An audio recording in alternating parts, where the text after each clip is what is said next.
কক্সবাজারে এবার আগাম সবজি চাষে ঝুঁকেছেন কৃষকরা। গত মৌসুমে সবজির ন্যায্য মূল্য না পাওয়ায় এবার আগে ভাগে নেমে পড়েছেন তারা। ফলে বাজারেও পাওয়া যাচ্ছে পর্যাপ্ত সবজি।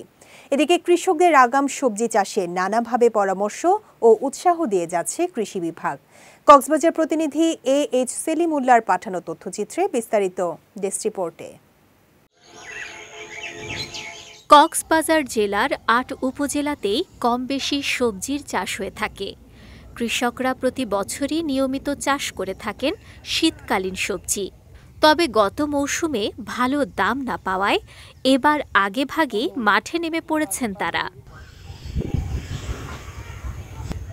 বিশেষ করে চকরিয়া ও রামু উপজেলার কৃষকরাই আগাম সবজি চাষ করেছেন বেশি। মৌসুম অনুকূলে থাকলে এবার ভালো দাম পাওয়ার আশা তাদের। কেতর মূল্য না হয় এবছর আশা করি পাইবে বলে। গত বছর হচ্ছে যে প্রচুর লস হয়েছিল, এই বছর অগ্রিম কৃতি করার কারণে আশা করি ভালো হতে পারে। যেই চাষ করছে সেই চাষে লস শিকার হয়েছে চাষাবাদ। এখন আমরা আগে অগ্রিম করতেছি, দাম কিছু পাওয়া যাবে আর কি।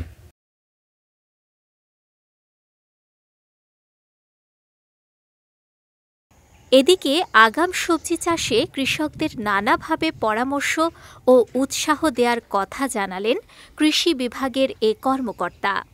আমরা কৃষকদেরকে প্রয়োজনীয় টেকনিক্যাল সাপোর্ট আমরা দিয়ে যাচ্ছি। আমাদের বিশেষ করে যারা মাঠ কর্মী আছে, মাঠ কর্মীরা তারা নিয়মিত পরামর্শ দিয়ে যাচ্ছে।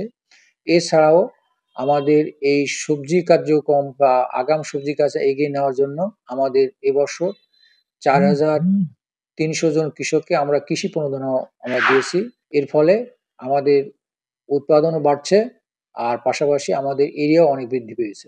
কক্সবাজার কৃষি সম্প্রসারণ অধিদপ্তরের তথ্য মতে জেলায় এবার ৭,৬০০ হেক্টর জমিতে সবজি আবাদের লক্ষ্যমাত্রা ধরা হয়েছে।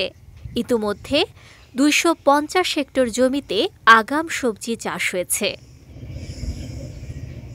বিজয় টিভি নিউজ ডেস্ক।